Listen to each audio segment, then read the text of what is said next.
বিসমিল্লাহির রহমানির রহিম। বাবু নওয়াকিজিল বুজু এর ওয়ান আয়েশা রাদিয়াল্লাহু আনহা আন্না রাসূলুল্লাহ সাল্লাল্লাহু আলাইহি ওয়াসাল্লাম قال মান আসাবাহু কাইয়ুন, মানে বমি, যাকে বমি পেয়ে বসে, অর্থাৎ যার বমি হয়, আও রুআফুন, অথবা নাক দিয়ে রক্ত আসে। রুআফ মানে কি? নাক দিয়ে রক্ত আসে। এগুলো পেন্সিল দিয়ে সাইডে লিখে নিতে পারো না? তাহলে এতে পরে আর দৌড়াদৌড়ি করা লাগে না।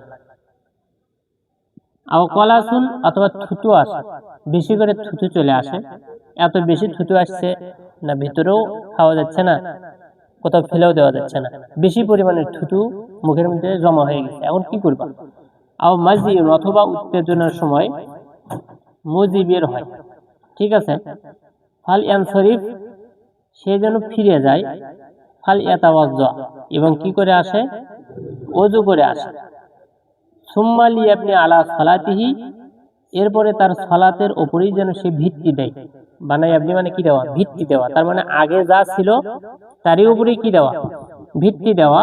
ওয়া হুয়া ফি যালিকা, এবং সেই ব্যক্তি এমন অবস্থায় থাকবে যে লা ইয়াতাকাল্লামু, কারোর সাথে কোনো কথা বলবে না। তাহলে কি?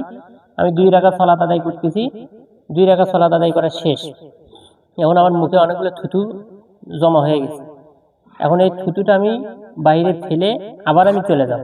এখন এটা কিন্তু ওযু করা লাগতেছে না, ঠিক আছে, এগুলো ওযু করা লাগতেছে না। তাহলে এটা থুতু ফেলে আমি ভেতরে যাব, আবার গিয়ে যাওয়ার পরই দেখি 1 রাকাত সালাত শেষ, কিন্তু আমি পড়ে গেছিলাম কয় রাকাত? 2 রাকাত। তাহলে আরেক রাকাত পড়বো, তাহলে আমার কয় রাকাত হলো? 3 রাকাত। কিন্তু মূলত কিন্তু সালাত যদি ওযু এমনি অন্য কোনো কারণে নষ্ট হয়, তারপরে পেশাব পায়খানা করতে গেলে বা বায়ু নির্গত হলে, এই সমস্ত কারণে যদি ওযু নষ্ট হয়ে যায়, তাহলে কিন্তু তাকে কি করতে হবে? ওযু করে পুনরায় আবার কি? শুরু থেকে, পুনরায় কি? শুরু থেকে। কিন্তু থুতু, এই বমি, নাক দিয়ে রক্ত, এই সমস্ত কারণে, এবং মজি আসার কারণে তুমি লজ্জাস্থান ধৌত করে আবার ওযু করে যাবা, এই সমস্ত কারণে তোমার শুরু থেকে সালাত কি হয় না? শুরু হয় না। যতটুকু পড়েছো অতটুকু তোমার থেকেই যায়। এর জন্য শর্ত কি? কারোর সাথে কোনো কথা বলা চলবে না। যদি কারোর সাথে কোনো কথা বলো, তাহলে তোমার যে 2 রাকাত পড়ে আসছিল, ওই 2 রাকাতটা কি হবে? এখন বাতিল হয়ে যাবে। তখন আবার প্রথম রাকাত থেকে তোমাকে, তুমি ইয়েতে বসবা, সিজদার স্থানে যখন বৈঠকে বসে থাকে, তুমি গিয়ে ইমামের সাথে বৈঠকে বসবা, তখন বৈঠক সালাম ফেরানোর পরে তুমি উঠে দাঁড়াবা, তোমার 2 রাকাত সালাত কি ঠিকই গেল। আগে যেটা পড়ে গেছে ওইটা কি আছে, আবার গিয়ে তুমি ওইটা পড়বে, ওই 2 রাকাত ছাড়াই পড়বে, সমস্যা নেই, নতুন করে ওই নিয়তেই পড়বে, তবে কারোর সাথে কথা বলা চলে না। ওয়ান জাবির ইবনে সামুরা রাদিয়াল্লাহু আনহু আন্না রাজুলান সাআলা নবী সাল্লাল্লাহু আলাইহি ওয়াসাল্লাম আতাওয়াজ্জাউ মিন লুহুমিল গনাম, এক ব্যক্তি আল্লাহর রাসূলকে জিজ্ঞাসা করে, আল্লাহর রাসূল, ছাগলের গোশত খেয়ে কি ওযু করব? কলা, তিনি বলছেন, ইনশিইতা, যদি তোমার মন চায় তাহলে কি করতে পারো? ওযু করতে পারো, মন না চাইলে না করবা। কলা, সেই ব্যক্তি বলছে, আতাওয়াজ্জাউ মিন লুহুমিল ইবিল, ওই উটের গোশত খেলে কি ওযু করব? আল্লাহর রাসূল বলছেন, নাম, হ্যাঁ করতে হবে। তাহলে কেন করতে হবে? কি জন্য করতে হবে? ওই কথা নয়, শরীয়ত হচ্ছে কি উটের গোশত খেলে ওযু করতে হয়, তাহলে অবশ্যই ওযু করতে হবে। ওয়ান আবি হুরায়রা রাদিয়াল্লাহু আনহু ক্বালা নবী সাল্লাল্লাহু আলাইহি ওয়াসাল্লাম মান গাসসালা মাইয়িতান ফালইগতাসিল, যে ব্যক্তি মাইয়িতকে গোসল করায়, মাইয়িতকে গোসল দেয় না মানুষ, সে যেন গোসল করে, ফালইগতাসিল, সে যেন গোসল করে। ওয়া মান হামালাহু ফালিয়াতাওয়াজ্জা, যে ব্যক্তি মাইয়িতকে কি করে? বহন করে, সে যেন ওযু করে। তাহলে মাইয়িতকে যে ব্যক্তি গোসল করে, তার জন্য একটা আবশ্যক নয় গোসল করা, তবে মুস্তাহাব গোসল সে ব্যক্তি করবে। এটা কি মুস্তাহাব, ওযু করলে এটা মুস্তাহাব করে। ওয়াকাল আহমদ লা ইয়াসিহু ফি হাযাল বাবি শাইউন, যে এই ব্যাপারে কোনো কি নাই, সহিহ হাদিস নেই, তবে মাসআলায় এটা আছে যে মুস্তাহাব গোসল করা।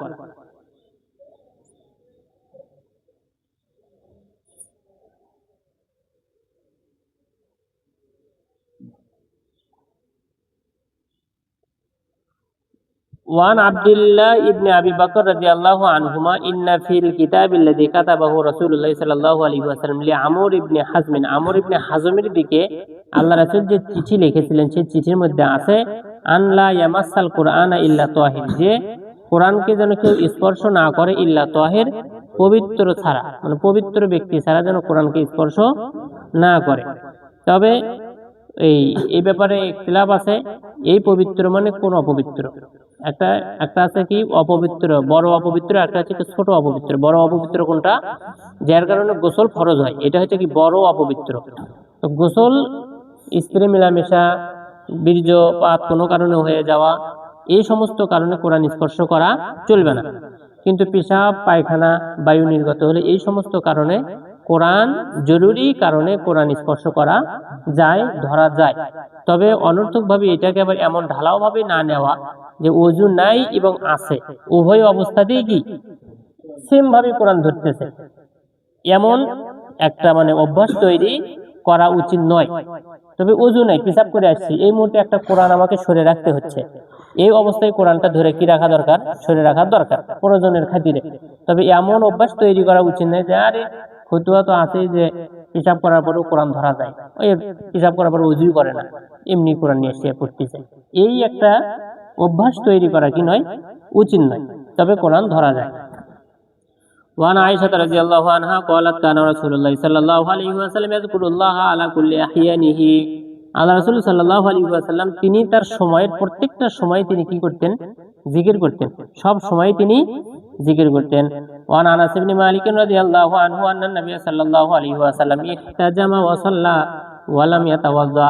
তিনি হিজামা করেছেন, সিংহা লাগিয়েছেন, তিনি সালাত আদায় করেছেন, কিন্তু তিনি কি করেননি? ওযু করেননি। সিংহা লাগানোর পরে ওযু করার কোনো দরকার নাই। সিংহা লাগানো কি? হিজামা চিকিৎসা করা, এরকম কাপ বসে তোমার কি করা, ওই যে বদ রক্তগুলো কি করে নেওয়া, বের করে নেওয়া। এর আগে গেছে রক্ত বাহির হলে তোমার কি করা লাগে? ওযু করা লাগে। এই যে কিন্তু এই জায়গাতে হিজামা করে আল্লাহ রাসূল কি করেছেন? সালাত আদায় ওইভাবেই করেছেন, তিনি কোনো ওযু করেননি। ওয়ান মুআবিয়া রাদিয়াল্লাহু আনহু ক্বালা ক্বালা রাসূলুল্লাহ সাল্লাল্লাহু আলাইহি ওয়াসাল্লাম, আল্লাহ রাসূল বলেন আল আইনু বিকা উসাহ, তোমার বিকা উসাহ, বিকা মানে হচ্ছে তোমার দরজা শুরু, আর সাহ মানে হচ্ছে পেছনের রাস্তা, অর্থাৎ মল ত্যাগের বন্ধন স্বরূপ হচ্ছে কি চোখ।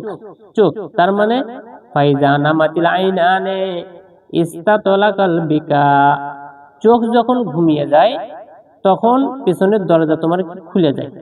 ইস্তাতলাকা, তালাক মানে কি হওয়া, তালাক হওয়া মানে কি খুলে যায়। তালাক মানে কি?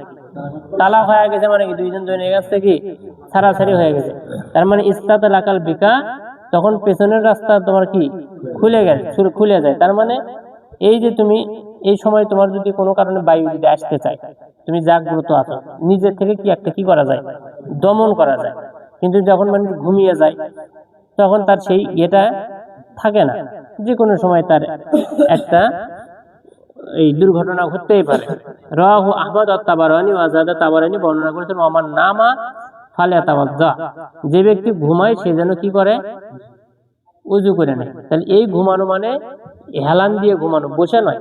কারণ বসে থেকে ঘুমালে কিন্তু অবশ্যই তুমি জাগ্রতও আছো, প্লাস বসে থাকা অবস্থায় কিন্তু তোমার এই যে পায়খানার রাস্তা কিন্তু একটা চাপে থাকে, যে চাপে থাকার কারণে সাধারণত যে শুয়ে থাকলে যে বায়ু আসে সেটা কি এটাতে আসে না। যে হাদিস এগুলো বোঝা লাগবে, তো না বুঝলে আসলেই তো তাই। এই যে অনেক দেখবা যে মানুষের সামনে বায়ু নির্গত করা, এটা কি নয়? উচিত নয়। এটা হচ্ছে মাকরুমুল মুরুয়াত, ব্যক্তিত্ব নষ্টের হচ্ছে কি কারণ।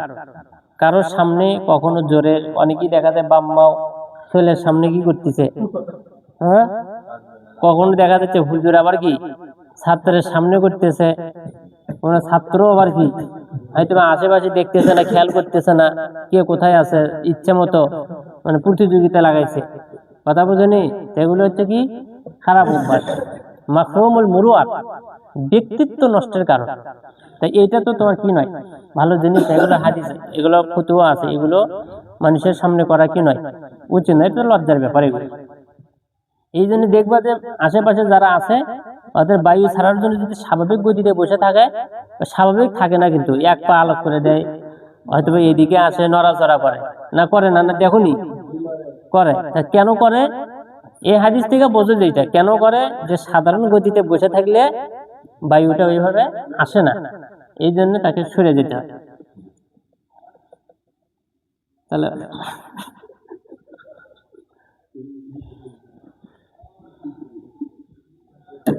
ওয়ান ইবনে আব্বাস রাদিয়াল্লাহু আনহুমা, না আবি দাউদের একটা বর্ণনা আছে, ইবনে আব্বাস রাদিয়াল্লাহু তাআলা আনহু থেকে মারফু সূত্রে বর্ণনা করেন, ইন্নামাল বুজু, দেখো ইন্না মা আছে, মার পরে ইন্নার পরে মা আসার কারণে এই মাটার নাম কি বলছিলাম, না মনে নেই, মায়ে কাফা, মায়ে কাফা আসলে তার আমলটা কি হয়, বাতিল হয়ে যায়। ইন্না এবং হরফে মুসাব্বা বিল ফেলের সাথে মায়ে কাফা যুক্ত হলে আমলটা বাতিল হয়, এই জন্য ইন্নামাল বুজু হবে। আর মাটা যুক্ত না থাকলে তখন বলা লাগতো কি ইন্নাল বুজু আ। তাহলে ইন্নামাল বুজু, নিশ্চয় ওযু তখনই করতে হয় আলামান নামা মুজতাজিআন, হেলান দিয়ে যে ব্যক্তি ঘুমায় তার জন্য কি করতে হয়, ওযু করতে হয়। ওয়ান ইবনে আব্বাস রাদিয়াল্লাহু আনহুমা আন্না রাসূলুল্লাহ সাল্লাল্লাহু আলাইহি ওয়াসাল্লাম ক্বালা ইয়াতি আহাদাকুমুশ শাইতানু, শয়তান তোমাদের কারো কাছে আসে, মানে কারো মানে প্রত্যেকের কাছে আসে, ফি সালাতিহি, তার সালাতে, ফায়ানফুকু ফি মাকআদাতিহি, মাকআদাতুন মানে হচ্ছে বসার জায়গা, তা বসতে গেলে কি লাগে, নিতম্বর উপরেই তো ভর দিয়ে মানুষ বসে, পিছনে ভর দিয়ে বসে না, এখানে মাকআদাতুন মানে তোমার ধরতে হবে নিতম্ব, ফায়ানফুকু ফি মাকআদাতিহি, সে তার নিতম্বে কি দেয়, ফু দেয়। কথা বুঝতে পারছো? এখন নিতম্বে ফু দেয়, ফায়ুখাইয়ালু ইলাইহি, এই শয়তান ওই ব্যক্তিকে যে সালাতে দাঁড়ায় ওই ব্যক্তির নিতম্বে ফু দেয় আর বিশ্বাস করায় তাকে যে আন্নাহু আহাদাসা, তুমি যে ওই অপকর্মটা করলে, তুমি সে জন্য এটা বিশ্বাস করে, সে কি করছে, বায়ু নির্গত করছে, হাদাস করছে, মানে ও তার ওযু ভেঙে গেছে, এটা সে বিশ্বাস করায়। যখন তার মনে ওয়াসওয়াসা দেয়, ওই তো এটা বিশ্বাস করে না, তখন ফু দেয়, একের এখন তো বাতাস লাগতেছে একটু করে, হয়তো বা কিছু একটা কি হচ্ছে। ওয়ালাম ইউহদিস, অথবা সেই ব্যক্তি কি করেনি, বায়ু নির্গত করেইনি, কিন্তু শয়তান সেখানে কি দিচ্ছে, ফু দিচ্ছে। আল্লাহ রাসূল বলেন ফাইজা ওয়াজাদা যালিক, এমনও যদি সে অনুভব করে তাহলে সে যেন লা ইয়ানসরিফ, সে যেন ফিরে না যায়, মানে চলে না যায়, হাত্তা ইয়াসমা সাউতান আও ইয়াজিদা রিহান, যতক্ষণ না সে আওয়াজ পায় অথবা গন্ধ পায়। তার মানে বোঝা যাচ্ছে শয়তানের ফু দেওয়াতে শব্দ হবে না, আর শব্দ করার যদি পাওয়ার থাকতো ওর কাছে আরো বিপদ, মসজিদ তোমার তো সালাতে দাঁড়ানোর সুযোগই দিত না ওই, আর গন্ধ দেওয়ারও পাওয়ার কার নাই, শয়তানি নেই, ও শুধু ফু দেয়। আল্লাহ রাসূল বলে যদি এমনটা ঘটে তাহলে সে যেন না দেয় যতক্ষণ না শব্দ অথবা গন্ধ পায়। ওয়াসলু ফি সহিহাইন মিন হাদিস আব্দুল্লাহ ইবনে যায়েদের বর্ণনা থেকে বুখারী এবং মুসলিমে আছে, মুসলিমে আবু হুরায়রা থেকে অনুরূপ বর্ণনা আছে। ওয়ালিল হাকিম আবু সাঈদ থেকে মারফু সূত্রে বর্ণনা করেন, ইজা জাআ আহাদাকুমুশ শাইতান, যখন তোমাদের কারো কাছে শয়তান আসে, ফাকালা ইন্নাকা আহদাসতা, এবং শয়তান এসে এই কথা বলে যে তুমি কি ওই অপকর্ম করেছো, অর্থাৎ বায়ু নির্গত করেছো, কারণ একটাই তো রাস্তা, পেশাব পায়খানা আর হচ্ছে কি বায়ু, তাহলে বায়ু ছাড়া তো পেশাব পায়খানা তো করলে তো ওটা কি সচরাচর, ওটা তো কি বোঝাই যাবে, শয়তান সেখানে কোনো সন্দেহ করে দিতে পারবে না। আহাদাসতা মানে তুমি বায়ু নির্গত করছো, এটা কিভাবে করবে, তোমার কানে কানে এসে বলবে কি না, তার পদ্ধতিটা আগে চলে গেল যে সে নিতম্বে এসে কি করবে, ফু দিবে। যদি এমনটা হয় ফালি আকুল, তখন সে যেন বলে কাযাবতা, মনে মনে এই কথা বলবে। এটা ইবনু হিব্বান এই শব্দে বর্ণনা করতেন, ফালি আকুল ফি নাফসি, মনে মনে সে বলে দেখ শয়তান তুমি মিথ্যা কথা বলছো, আউযু বিল্লাহি মিনাশ শাইতানির রাজিম, এটা শয়তানের কাছ থেকে সে অন্যদিকে সালাতে মনোযোগী হবে।